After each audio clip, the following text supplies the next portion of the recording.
Okay. Before we have our quiet time, let's all get on the same page. If you are reading from the Sparkly Book, it is page 410, the second paragraph.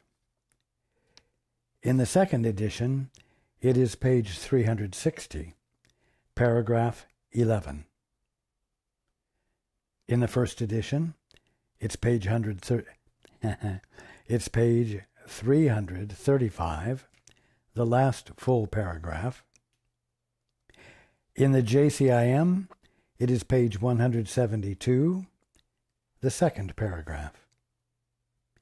And if you're reading from the CIMS edition, it is page 345, paragraph 37. Okay, let's take a few moments to be quiet together.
Well, as I know everyone is quite aware who's joined us in the last few weeks, I have spoken quite unequivocally, and in fact the Course has as well, about the special relationship, about its mean-spiritedness, about its destructiveness. I have not used the word evil related to it to any degree, but its function is the best and truly only definition of evil there is. And although you know that you aren't experiencing every relationship in your life joined with the Father and experiencing it from His perspective, and that therefore every relationship you're having in this fashion is a special relationship,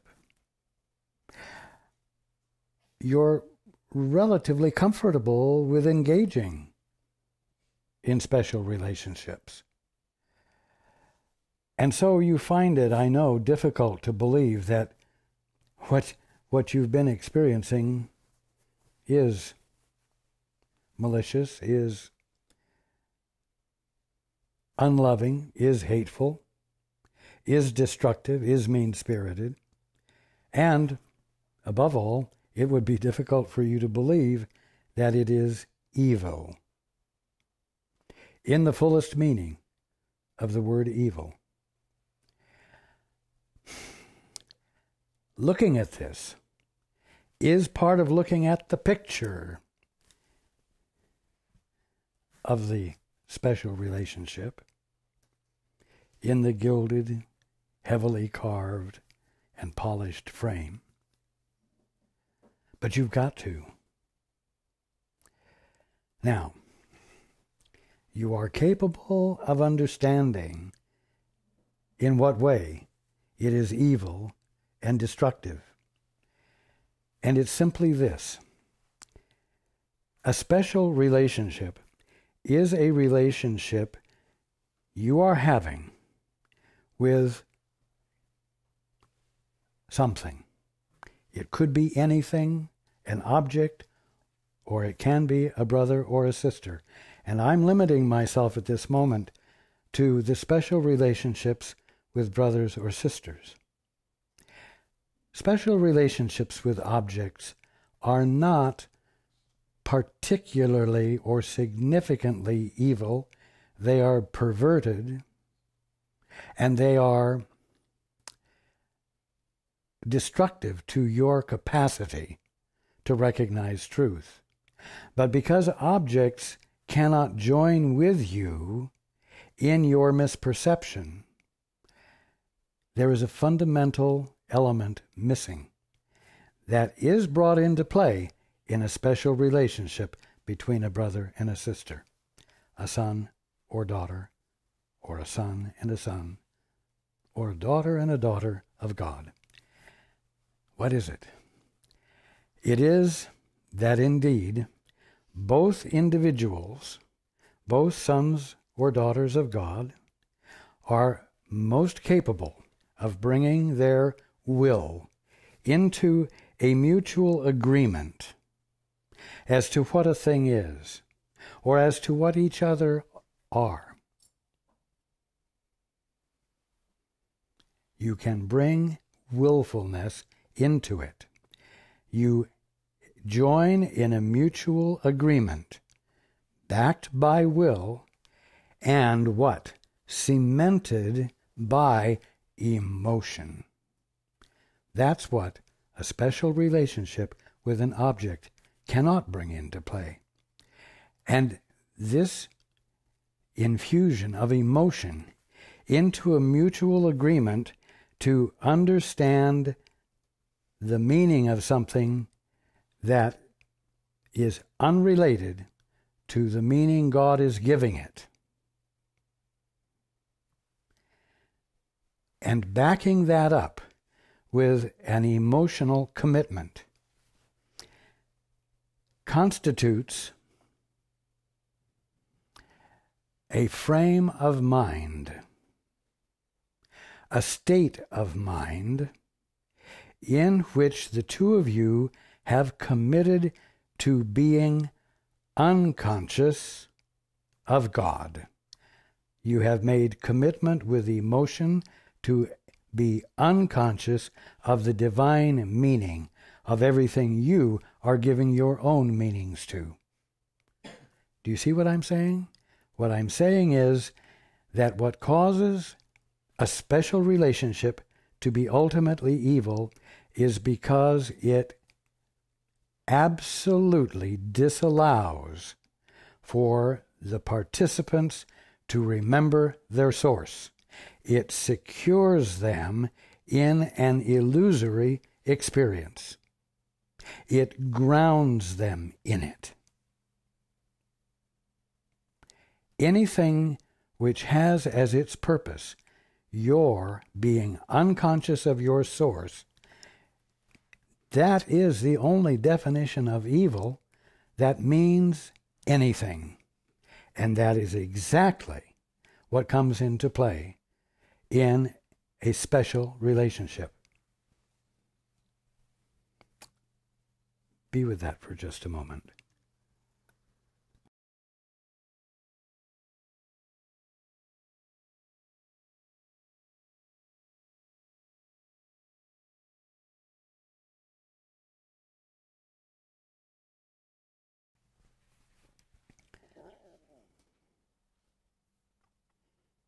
So, is that helpful or not? It is. It is helpful because it's easy to understand, at least the logic of it. And if the logic of it proves to be true, then it behooves you to not participate. It behooves you to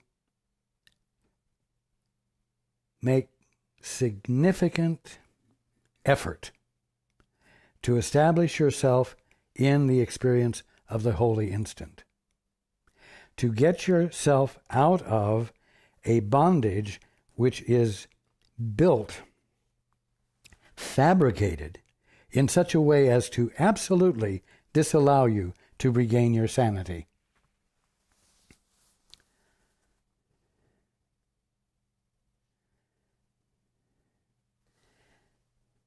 Let me ask you this.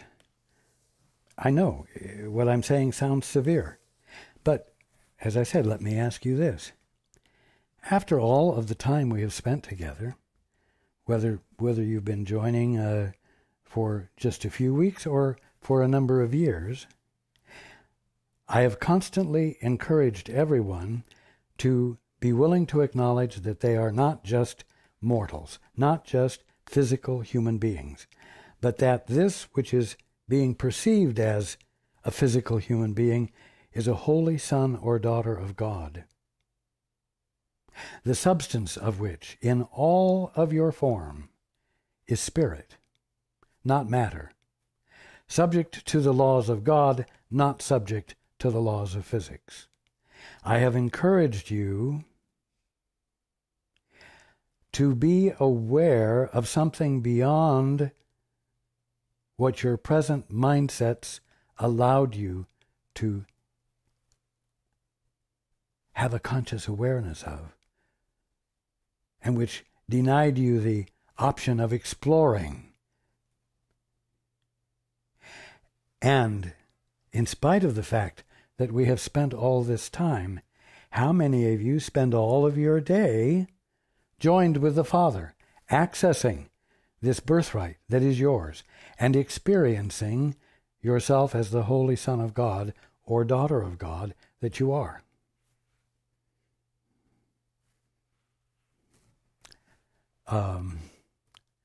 So, you know the answer to the question.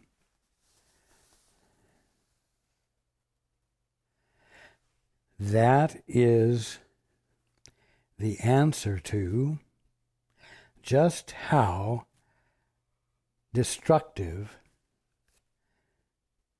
the special relationships are. That demonstrates to you in your own experience, in your own mind, just how bound you are and how difficult it is for you to release yourself from the special relationship, to look at it and see that it is absolutely impeding you in the spiritual growth you say you want to experience, and which your study of the Course and many other spiritual traditions has demonstrated. So, let this further clarity maybe be the only last thing that needs to be added to your repertoire of reasons for abandoning the special relationship, for abandoning your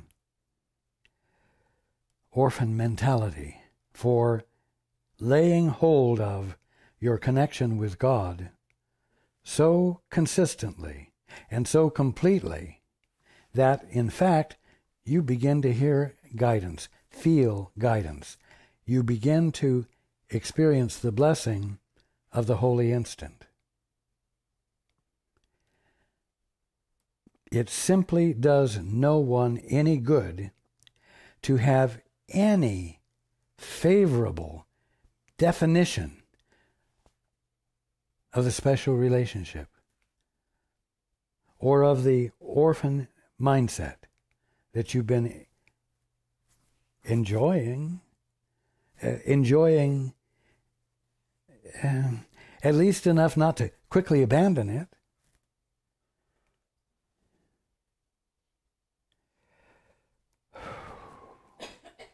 You holy sons and daughters of God, you who are my brothers and sisters,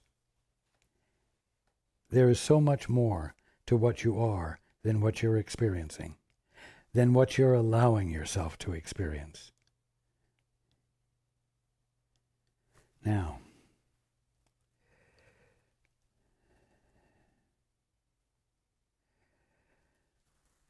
the thought systems of the special relationship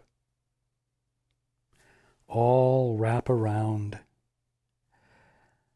a belief that you all have that you can, by your own effort and your persistence for good reasons and lofty purposes, lift yourselves up by your bootstraps and become something in your own right. You believe this, and you're willing to bring your emotion and your commitment to the accomplishment of this impossible task. I know you've all been educated to think that it is not impossible. But it is impossible if you're already something worthwhile. It is impossible to improve yourself and become something more valid if, before you lift a finger or have an imaginative thought, you're already an ultimate presence of holiness, of intelligence, of all of the qualities of God.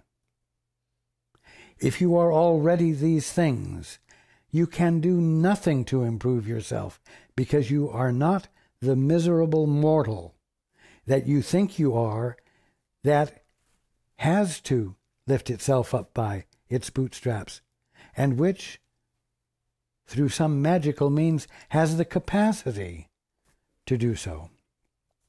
You see? So,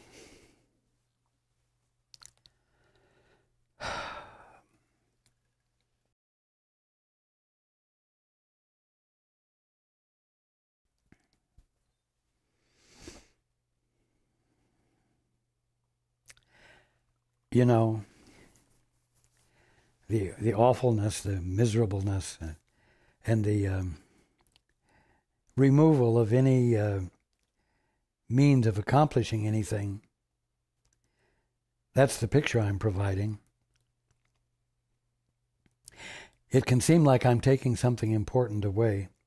It can seem like something awful is being taught. It seems as though if you participate in it, it will be the end of you. But listen to this. Be not deceived by the most superficial aspects of this thought system, for these aspects enclose the whole, complete in every aspect. Death lies in the glittering gift. That's awful words again. Death lies in this glittering gift. Let not your gaze dwell on the hypnotic gleaming of the frame. You see, the frame is all of the wonderful concepts that all of you have imagined and worked together on developing so that you've come to this magnificent structure of ideas and beliefs and thoughts that tell you that the impossibility of the situation you find yourself in, it can be overcome. You are not stuck with it, you see.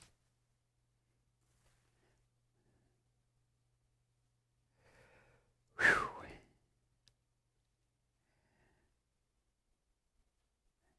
You see. And that occupies you with the endeavor to accomplish all of the things you have imagined you can do to become real, when before the frame was created, you were already real, and the picture that the frame was built around had nothing to do with you. Had nothing to do with you. It was nothing that you had to overcome. It was something you actually had to abandon. Look at the picture. Not all of the wonderful grand ideas you've come up with and your ancestors have come up with.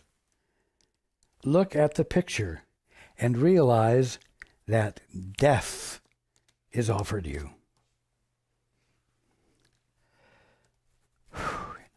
You could not be given better counsel. You could not be given better counsel.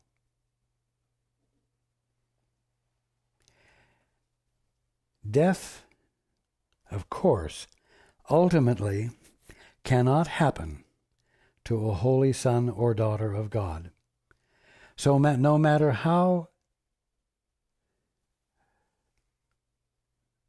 to what degree you succumb to the idea that the impossible is possible, and thereby you align yourself with death, death cannot happen. But here's the thing. You will end up with an endless, ongoing experience of sin, disease, and death, and all of the suffering that accompanies it. Because you cannot, you holy son or daughter of God, behave as though you're out of your mind when it's impossible for a holy son or daughter of God to do that. You can try it, but you can't do it. You can't try it without hurting. You can't try it without your innate sanity saying, you can't do this. This is impossible. You are accomplishing nothing. You think you're doing something when you're not. And your sanity keeps presenting you with these insane ideas that, in spite of what you know about your capacity to accomplish things, you can't accomplish anything, you see. And in your insane frame of mind, your sanity sounds insane to you, you see. But that's because of the nature of the commitment to the special relationship, which, because of the willfulness and the commitment and the sealing of the commitment with emotion, you cannot possibly hear the truth. You cannot possibly remember your source. Because your devotion is to the special relationship which holds the frame together and honors everything about the frame to the exclusion of the obvious misery of the picture that it embraces. Whew. So, accept this simple but profound truth about the picture, and be willing to abandon the frame so that you can look at the picture and see, yes, sin, sickness, and death follow me all the days of my life. Death is a specter that hangs over my head. It doesn't necessarily have to have anything to do with age. It could be accident. It could be injury. It could be just simply physical failure. What a thing to live with. Oh, but you're strong of character. You've got what it takes. Not only that, you have Jesus' words to stand with you on behalf of life.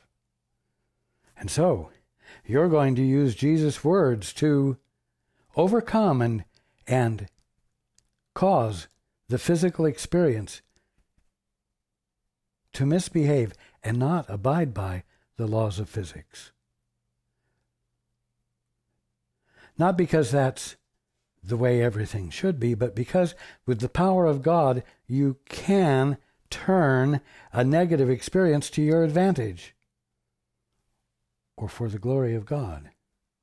But what happens is you have your miracle and you say, I live in a physical, material universe. I am a physical, material being. I am an organism. I really have nothing to do with God. I'm not really in this experience a manifestation of His perfection. I'm a divine entity in a physical experience. And so you had a miracle, and you are still locked into your physical experience. You're still locked into the definitions and meanings that are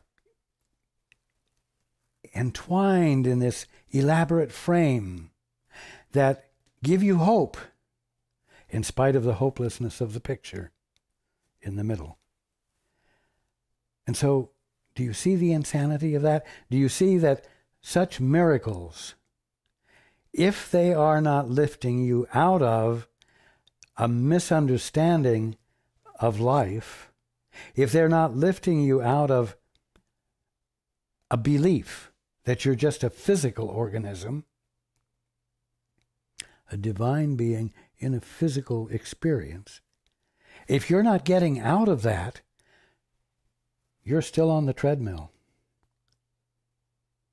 You're still on the treadmill of sin, sickness, and death. And that isn't what this is about. It's about getting off of the treadmill. There's no point in having a holy relationship if all it's going to do is polish up the special relationship, the human experience, life in the orphanage. God is not here to make you a happy orphan. God is here to say, this is my beloved son, this is my beloved daughter, in whom I am well pleased. Right now, right where you are. Even though you call it a material world and universe, you are my holy son or daughter, and what you are calling a material universe is the kingdom of heaven, misperceived by you.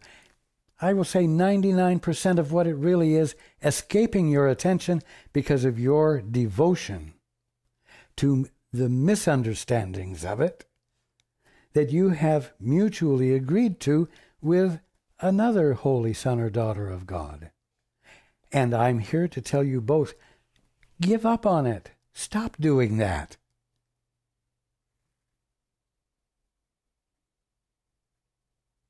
Join with me and remember your birthright. Join with me and rediscover who you are. Join with me and watch sin, disease, and death become a lost memory.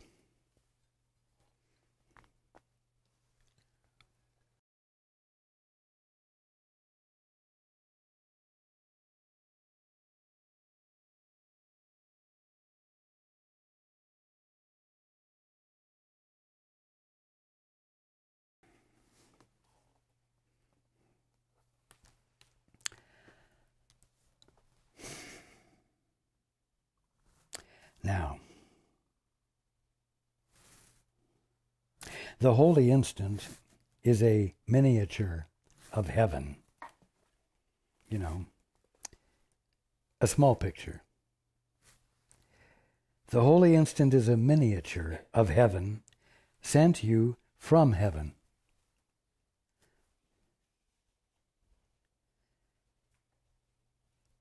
When you say, or decide that you want to experience the holy instant, and you do the two-step, you shut up, you become still, and then in the absence of thinking, in the absence of reasserting the magnificent frame around the limited, tiny, miserable experience of life that you're having, instead of that, you simply say, Father, Holy Spirit, what is the truth here? What is God's truth here? Well, what happens first of all is that, as we've talked about, you experience silence. And what that really means is that suddenly there's no ornate, gilded, convoluted, complicated frame in your awareness, embracing a negative, a misery, a picture of misery. There's you without all of that, seeming to be in a void, reaching out to the Father, abandoning, consciously abandoning isolation.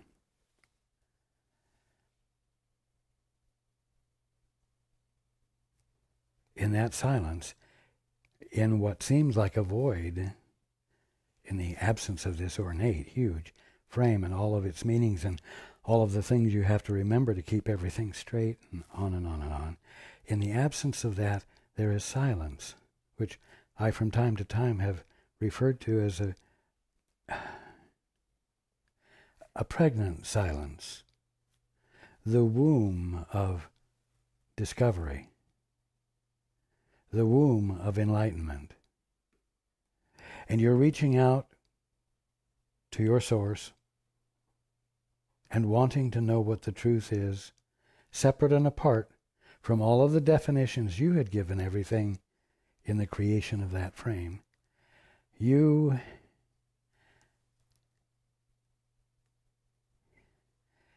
provide no interference, visual static, that keeps you from seeing everything more truly. Everything in this that you have called a material world. What a table truly is, what a leaf truly is, what a hand truly is, what a brother or sister truly is.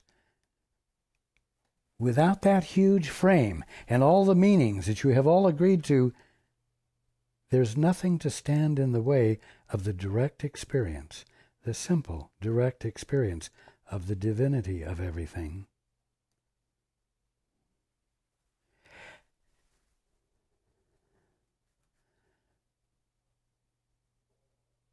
And provide yourself the avenue for awakening. The holy instant is a miniature of heaven, which you initially experience as emptiness, as quietness, as peace,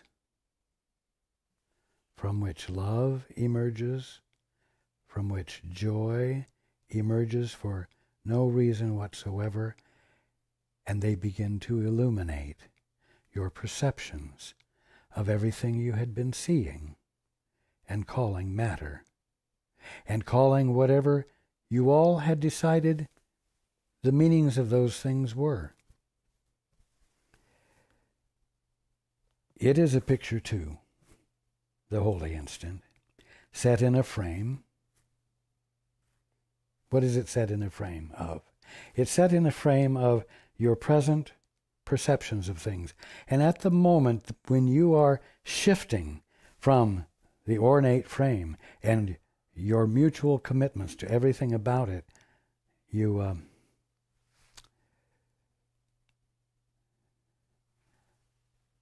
still doing it as though an entity in time is shifting his or her attention from one thing to another.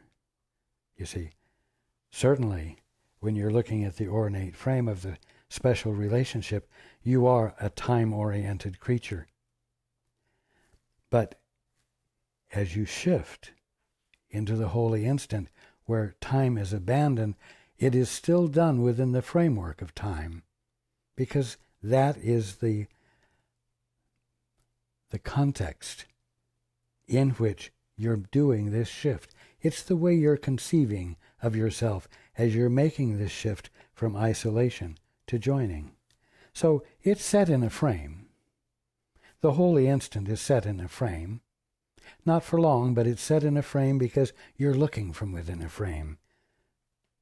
You're beginning the release of a frame from within a frame. So it is a picture too, set in a frame.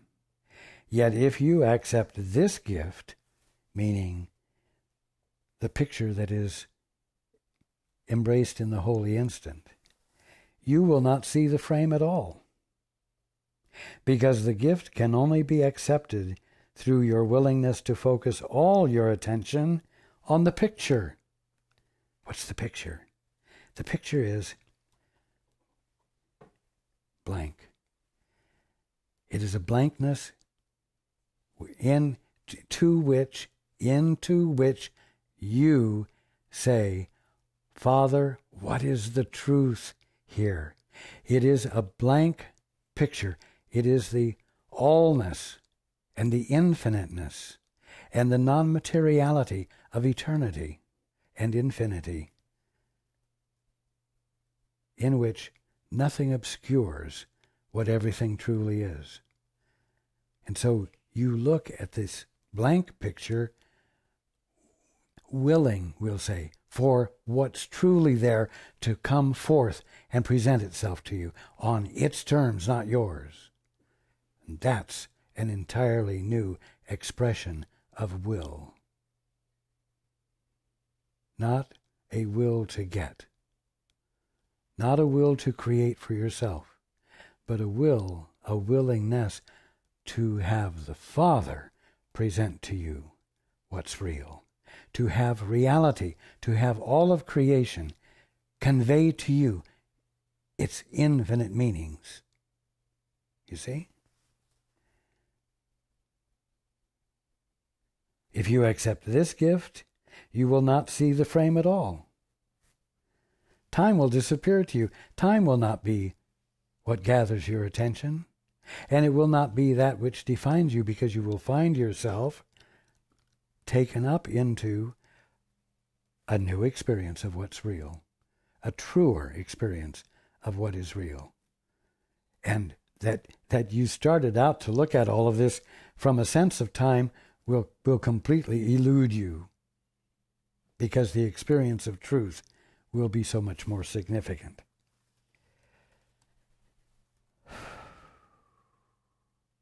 The holy instant is a miniature of eternity. It is a picture of timelessness set in a frame of time, meaning set in your present means of experiencing everything, which is as though you are a time-bound creature.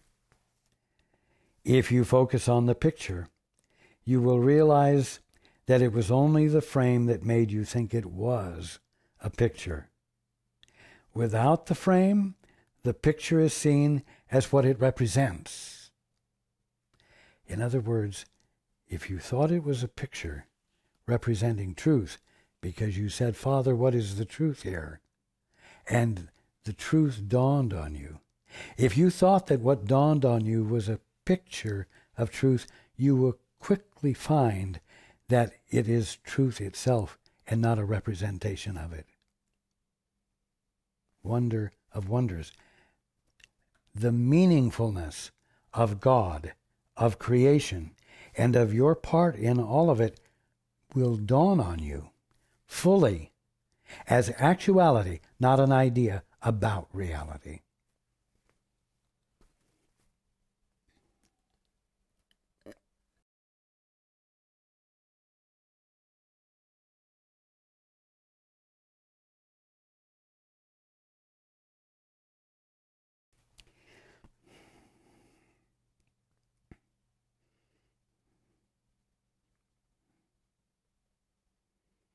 If you focus on the picture, meaning the holy instant, the experience of revelation, you will realize that it was only the frame that made you think it was a picture. Without the frame, the picture is seen as what it represents. In other words, the actuality of what a picture would have been a picture of. For as the whole thought system of the ego lies in its gift, the picture of the special relationship surrounded by this incredible frame. As the whole thought system of the ego lies in its gifts, meaning the picture in the center, so the whole of heaven lies in this instant, borrowed from eternity and set in time for you. In other words, when you reach out to ask to know what the truth is, the truth will come and meet you, like the father meeting the prodigal son. Not after you've gotten home, but out in the wilderness, where you happen to be when you ask, when you reach out. You see?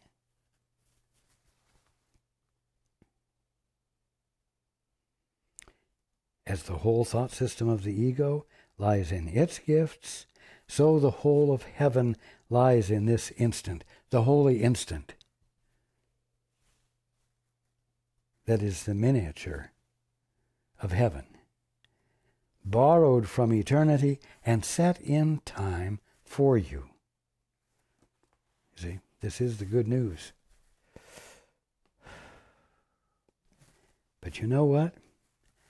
As long as you think that any part of the special relationship is of any kind of value, you will not let it go completely, which means you will not embrace the truth. You will not embrace that which releases you completely.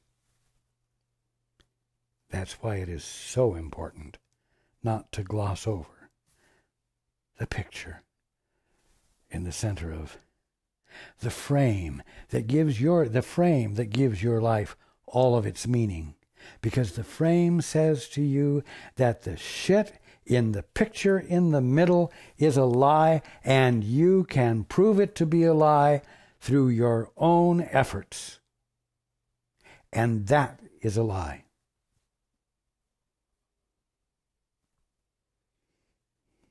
The picture is a lie about you. The picture in the center of this grand frame is a lie about you.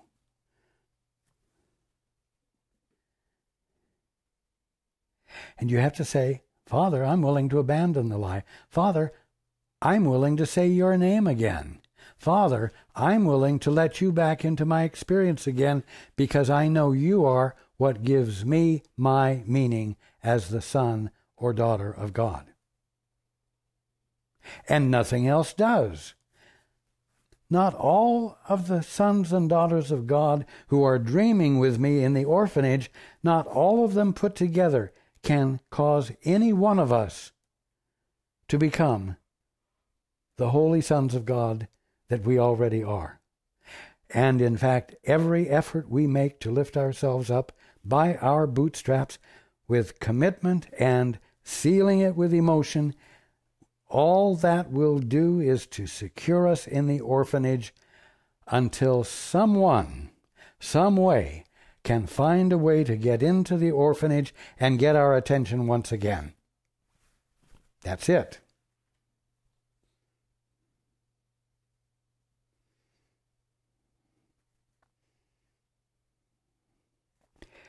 Doesn't that make you full of joy?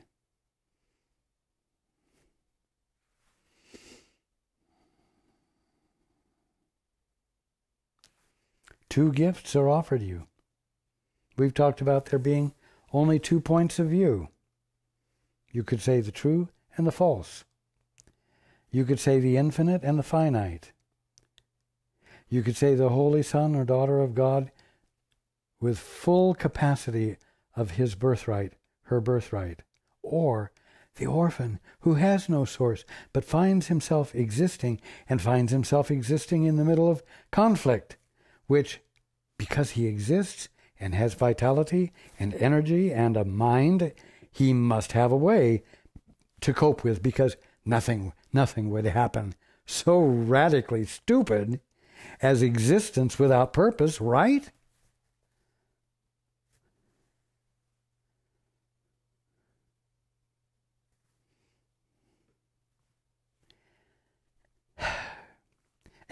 It's time to laugh and realize the freedom you have from such an idea. And now you have the means of abandoning it. 2 gifts are offered you. Each is complete and cannot be partially accepted. Each is a picture of all that you can have. Each picture is a picture of all that you can have, seen very differently. Each of the 2 are very different. In the one, you are an orphan, and you can see all that an orphan can have. But you know what?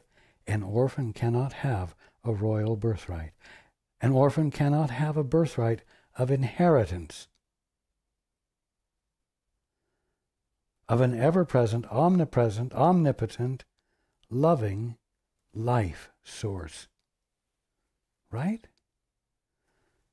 An orphan can have all that an orphan can have, but that's something an orphan can't have, even though it's something that exists. And even though it's something that exists for every orphan, because no orphan is an actual orphan. Each is a picture of all that you can have, seen very differently. You cannot compare their value by comparing a picture to a frame.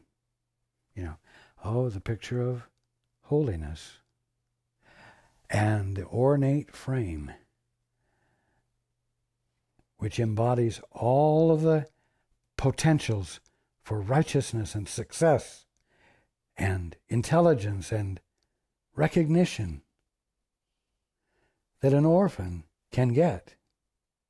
You see, you can't combine the picture and the frame separate from the ones they're already in. It cannot be done.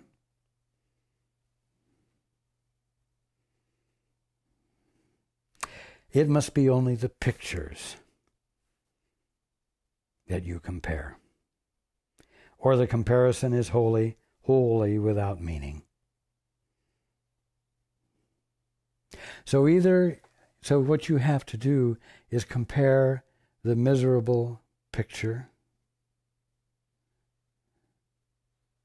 with the picture that isn't really a picture, but is an actual experience of reality that has been let in when you have abandoned the defenses you use to keep yourself from experiencing your divinity, from experiencing God, from experiencing your birthright. Remember that it is the picture that is the gift, even the picture of misery. The picture of misery is the gift that is given when one joins with another brother, and together the two say, we are going to give preference to our best thinking, our best judgments, no matter what Daddy said.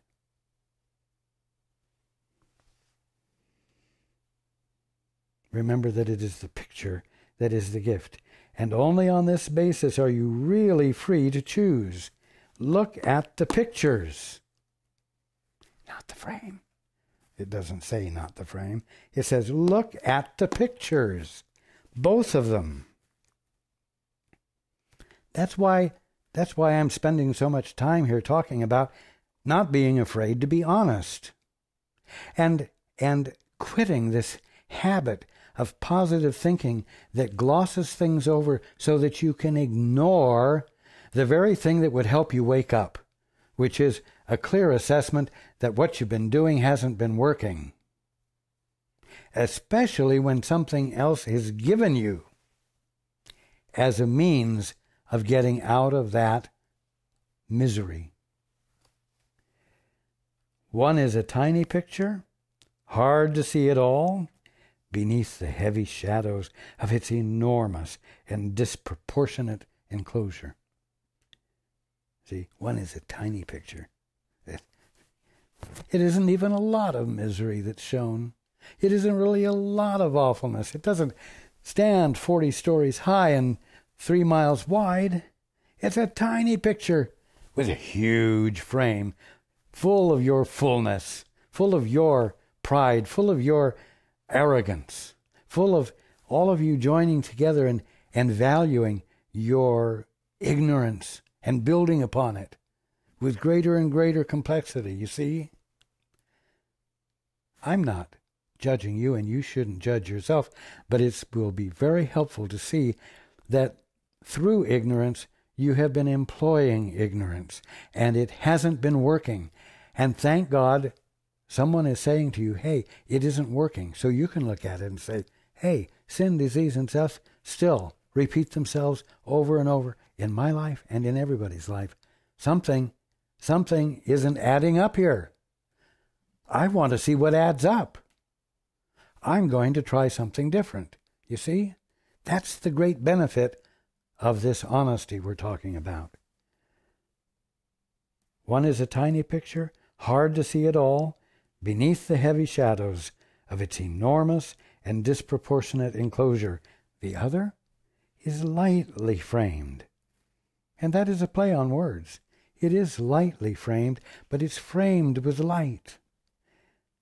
The other is lightly framed and hung in light, lovely to look upon for what it is. You see, the other one is not lovely to look on for what it is. That's why the huge frame has been developed. But this one is lovely to look upon. You who have tried so hard and are still trying to fit the better picture into the wrong frame, you see, have the picture of reality, the picture of eternity, put into the frame that has everything in it to make you important and real and valid. That's a mistake. Because that which wants to make itself feel important is that which knows it isn't important. You see? That's why all the effort has gone into the building of this frame. But you as an orphan are not important and can't become important. But you who see yourself as an orphan are not an orphan.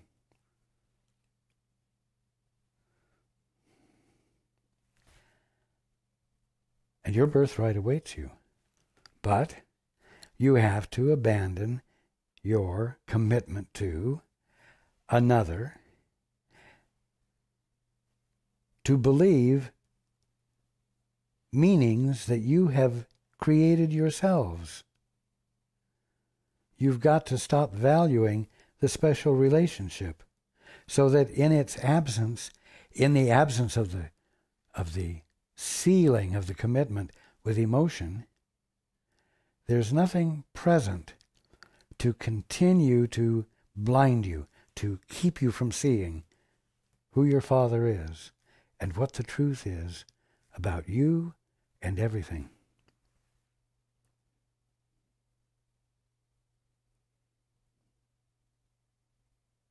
You who have tried so hard and are still trying to fit the better picture into the wrong frame and so combine what cannot be combined, accept this and be glad.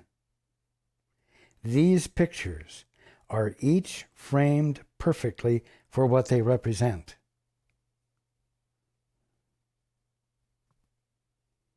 One is framed to be out of focus and not seen. The other is framed for perfect clarity. The picture of darkness and of death grows less convincing as you search it out amid its wrappings, as you search the picture out amid the wrappings of its ornate frame, as each senseless stone which seems to shine in darkness from the frame is exposed to light, it becomes dull and lifeless and ceases to distract you from the picture.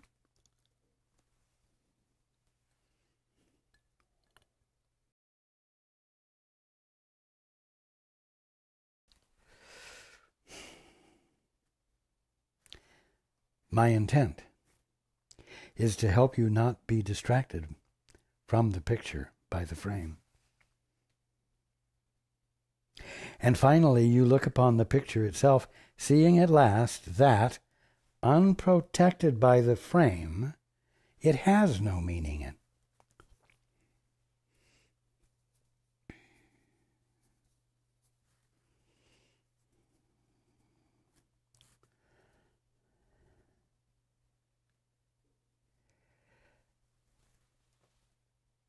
Why do you suppose that in your weaker moments, when you look at things and they don't look good, you get depressed? Why do you suppose that is? Because there's no meaning embodied in what you're seeing. And it's a miserable experience to have no meaning in anything you're experiencing. But you very quickly get onto your positive thinking jackass, and you give them a good kick with your heels, you give it a good kick with your heels, and you try to get it moving. Being a jackass, it doesn't always move exactly when you want it to move, and your misery lasts a little bit longer. Or maybe this time the jackass is ready to move, and it leaps forward, and you say, wow, I knew there was a God. Life is treating me right. I can have control. And once again, you've been riding this jackass for ages, and you ignore the fact that although it may move from time to time, most of the time it doesn't move at all. But you say, it will move again. I know it will move again. And I'm going to plug away here until it moves. I'm not going to get off this jackass. This is the way I live. This is the way to live.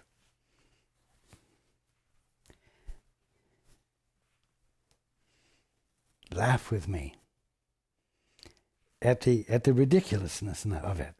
Ridiculousness of it. It's so ridiculous that you can afford to put it down and not expect the world to collapse around you. You can expect reality to emerge right where you had been seeing a mess, a miserable picture. That's what you can expect. And that's what I'm encouraging you all to risk the chance to find out. Hey, if you risk the chance, all the worst that can happen will be sin, sickness, and death continuing to repeat themselves, and you're familiar with that. You can handle that, right? You're handling it. So, hey, risk the chance and have some fun doing it.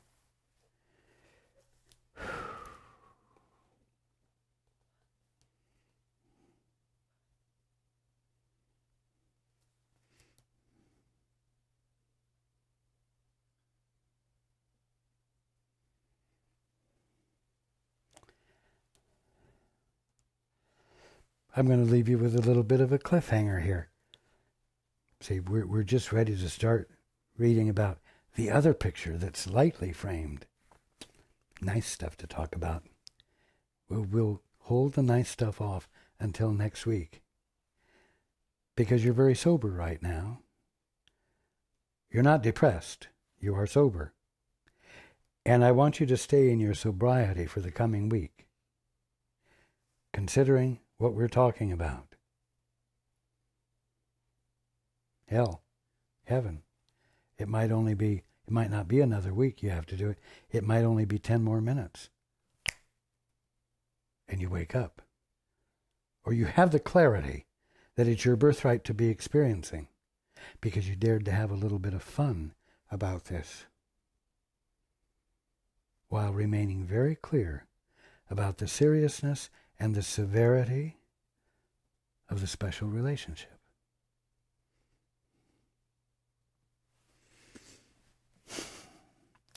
I love every single one of you.